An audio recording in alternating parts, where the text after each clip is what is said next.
сохранить кристальную прозрачность озер и полноводность наших рек, возродить леса. Экология – это не просто национальный проект, который должен изменить нашу жизнь. Он и есть сама жизнь. От него зависит, чем мы будем дышать, что будем пить. На территории республики в рамках этой программы реализуются 4 проекта. «Чистая страна», комплексная система обращения с отходами, сохранение уникальных водных объектов, сохранение лесов. «Чистая страна» – проект, направленный на ликвидацию в республике мусорных свалок. До 2019 года их на территории Ингушетии было 4. С карты республики уже пропали свалки в сельском поселении Нестеровское и Назрани. Общая площадь этих свалок 18,75 гектаров.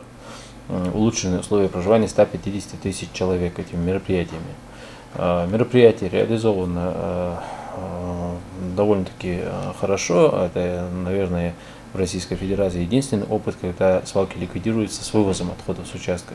Обычно создаются специальные подложки, специальные условия, при которых отходы сгребаются в определенную территорию, гидроизолированную, и после этого выкладываются дополнительные материалы для изоляции этих отходов, чтобы вреда от них не было, а также газоотводы. У нас, но на таких участках не строить нельзя, определенные, очень много ограничений есть, потому что мы понимаем, фундамент, что угодно мы делаем, внизу, получается, отходы лежат. У нас, в принципе, наш метод ликвидации свалок, мы все вывезли, положили, скажем так, слой общественно полезных ископаемых, то есть гравий, далее глину, далее почву. И, в принципе, на тех участках, которые мы ликвидировали, можно сделать все, что угодно, полностью восстановленный земельный участок. Ликвидация свалок в Нестеровской и Назрани – это не конец проекта. Так, в планах Минприроды убрать и 2 оставшиеся в Малгобеке и Карабулаке. Правда, на эти работы уйдет намного больше времени. Начать планируют с Малгобекской. Эта часть программы будет реализована в 2021-2022 годах. Здесь будет уже как раз принят метод общей рекультивации. Как я говорю, своего рода практически полигон создается. На этот полигон сгребаются отходы с 20 гектаров вплоть до 7 гектаров. Все это собирается, после этого уже материалы, которые изолируют эти отходы. Естественно, основная цель такого мероприятия – это снизить негативное воздействие на рожделие. Вот эта работа будет проведена. Я думаю, что к концу 2022 года у нас свалка города Малгобек крупнейшая будет ликвидирована. Уже после завершения работы со свалкой в Малгобеке Минприроды займутся Карабулакской. По площади она в 1,5 раза меньше, но работы там больше. Это уже большая и очень проблемная свалка. Вы наверняка там были, мы много раз выезжали с НТРК Ингушетии на эту свалку. Она предварительно, мы еще проект до конца не сделали, предварительный расчет, это 14,5 гектаров. Но эта свалка, в отличие от свалки города Малгобек, расположена в очень большом карьере. То есть и с одной стороны, и с другой стороны карьер, и очень неприглядная картина на этом участке, когда мы выезжаем. Вот, и объем отходов там, хотя и Малгобек она по площади самая большая, по объему отходов в Карабулаке самая большая свалка. Ну, здесь планируем сейчас разработать проектную документацию, сделать всю необходимую работу и, естественно, в 2023 может быть и с переходом на 24-й, но мы это мероприятие выполним. Таким образом, после того, как мы ликвидируем все эти 4 свалки, 2 уже ликвидировали, 2 у нас остаются, как только мы их ликвидируем, мы выполним, скажем, указ президента Российской Федерации о том, что все свалки в границах городов до 2024 года, выявленные на 1 января 2018 года, должны быть ликвидированы.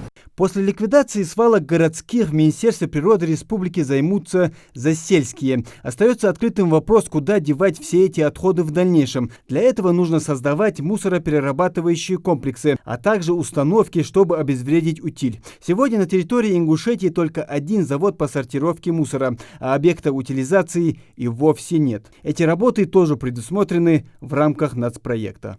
Другое направление нацпроекта «Экология» не менее важно, чем обращение с твердыми бытовыми отходами. Это сохранение уникальных водных объектов республики. В рамках этой части нацпроекта ведутся работы по очистке 2 прудов в республике – в Карабулаке и в Назрани. В последнем все идет к завершению. Вода здесь уже кристально чистая. Осталось только облагородить прилегающую территорию. Экологическое состояние водоема вызывало много вопросов. Пруд был грязным и нуждался в реабилитации. Так рабочие слили часть воды и с помощью специальных установок выкачали со дна копившиеся годами отложения ила. Привели в порядок и территорию рядом с прудом. Проложили тротуары, построили спортивную площадку. Работы начаты в 2019 году. принципе, основная часть работы уже выполнена на данный момент. Объект был переходящий, все объемы, запланированные на 2019 год, были выполнены в полном соответствии с графиком выполнения работ. В 2020 также весь объем уже практически выполнен. Осталось реализовать биологический этап.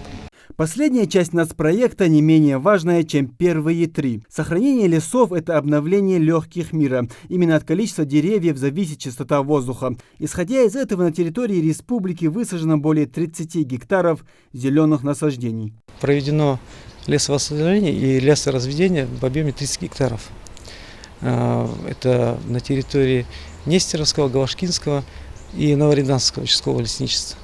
Там высаживали мы сеянцы, 1-2-летние, породы белая акация.